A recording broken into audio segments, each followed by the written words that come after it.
সিম দিয়ে ট্যাংরা মাছ দিয়ে রান্না করবো। পেঁয়াজ মরিচটা দিয়ে দিলাম, মরিচের গুঁড়া লবণ দিয়ে দিলাম,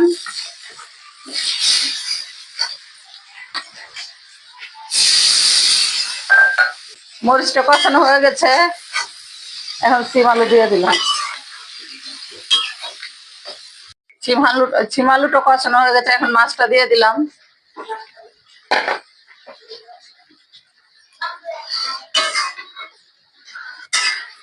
দরকার হলে একা থাকুন, কিন্তু মিথ্যা হাসি, মিথ্যা আশা, মিথ্যা ভালোবাসা এসব থেকে, বন্ধুত্ব থেকে দূরে থাকুন, শত হাত দূরে থাকার চেষ্টা করুন।